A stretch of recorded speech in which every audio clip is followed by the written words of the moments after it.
책을 읽고 나니까 엄청 많은 개념들이랑 철학적인 자유가 많이 들어가 있더라고요. 작품을 다시 보게 되는 그런 책이었어요. 그래서 요거에 대해서 조금 더 공부를 해도 될 것 같다고 해서 책을 선택을 하게 되었습니다.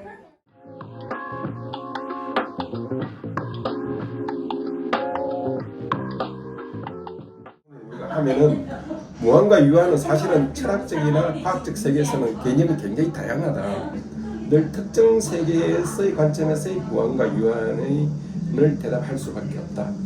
실질적으로 이제 우리가 철학적 세계에서 무한, 유한의 개념으로 들어오면은 무한이라는 것은 사실은 유한과 대립되어질 수 없는 개념이. 그러나 우리가 유한이라는 개념을 늘 이야기를 하면 늘 대립적 차원에서의 무한을 이야기를 하게 됩니다. 그래서 사실은 이게 굉장히 논리적인 어떤 패러독스가 자리를 잡고 있습니다.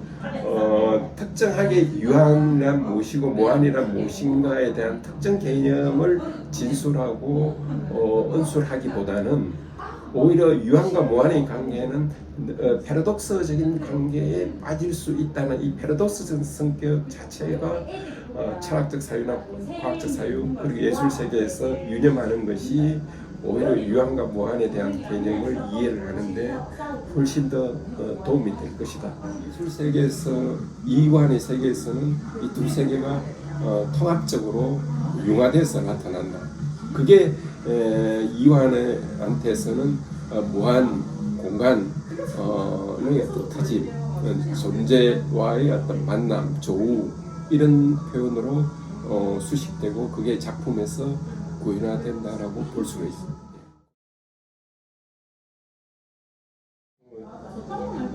지금 이완이 가장 많이 언급하는 철학자 중에는 하이데거와 멜로뽕티가 있어요.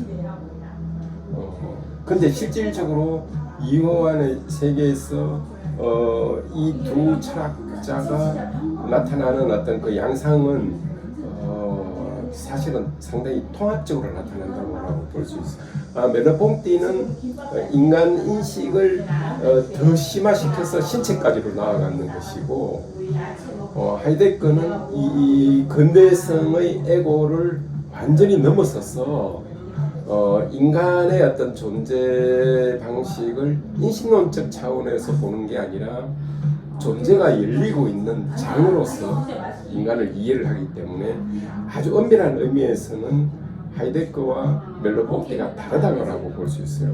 그러나 실제 이완 세계에서는 혹은 이완 자신의 말로는 이 두 세계를 지향하는 것처럼 나타나고 있는데 실제 이완의 세계는 이 두 세계가 통합돼서 나타나고 있어요. 이게 이제 이완 세계 혹은 더 나아가서 예술 세계에서 아주 특이한 점이에요. 철학적으로는 달라도 예술 세계에서는 그게 통합적으로 나타난다는 점, 즉 논리성을 넘어서서 나타난다는 점. 자아를 없애고 주체의 어떤 그 긍정적인 면을 말살시키는 게 아니라 주체의 어떤 새로운 면을 나타내게 하고 주체의 새로운 특성의 나타남으로써 근대성을 이제 극복하려고 하는 그런 점에서 이 두 철학자가 지향했던 바, 즉 근대성을 넘어서려고 했던 바가 나타난다고 볼 수 있습니다.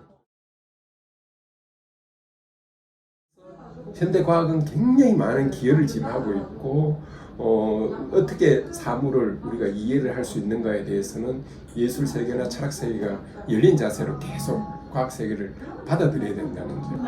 카오스 이론이 뭔가 하면은 어떤 특정한 종래에는 어떤 유형적으로 세계를 이해를 했어요. 그러니까 그걸 선형적 세계라 그러거든요.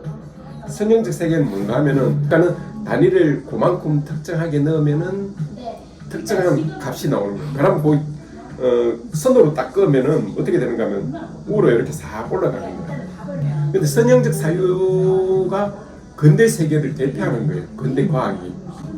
차를 1시간 타면은 속도가 얼마, 2시간 타면 얼마, 이렇게 그러면은 앞으로 9시간 후에 속도를 측정할 수 있어요.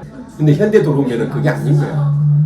차가 가다가 사고가 날 수도 있고, 도로의 어떤 그 평면이 약간 더 미끄럽다든지 덜 미끄럽다든지 뭐 아니면 앞에서 바람이 많이 분다든지 이렇게 되면은 그 처음에 1시간 투입했을 때 얼마 가는 거의 거리가 안 나오게 되는 거예요. 그게 현대에 돌아가서 그걸 뭐라 그러는가 하면 그걸 나비 효과라고 그러거든요. 그러니까는 특정한 어떤 한 요소가 변하면은 나중에 여러 요소들이 합쳐가지고 이상한 결과가 나오는 거예요. 아마 이 작자가 그 이완 세계를 비유를 했는 건 뭔가 이완 세계가 자꾸 그런 이야기를 해요. 바이브레이션이라 그러거든요.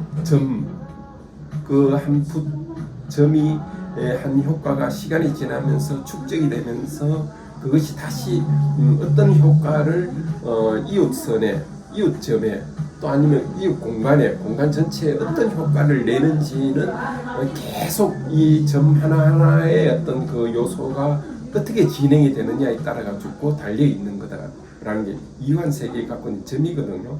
그 점적인 세계가 요 나비적인 어떤 요 효과하고 좀 비슷한 거예요.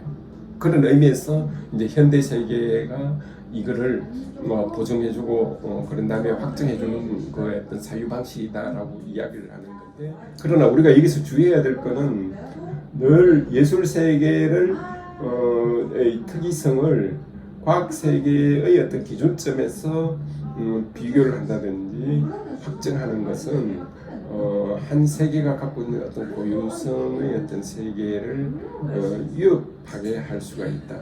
단 이해의 지평에서는 우리가 열린 자세로 한 요소, 즉 예술 좀 더 이제 구체적으로 들어가면은 실제 이완 세계에서는 시간과 공간이 약간 분리되는 논점으로 예술 작품에서는 통합돼서 나타나지만은 이완은 계속 그 시간의 양상이 그 점의 어떤 그 바이브레이션을 일으킨다라는 이야기를 계속 강조를 하거든요. 그리고 그럼으로써 궁극적으로 공간 속의 어떤 그 트짐, 열림, 나타남, 무한 세계의 드러남, 이걸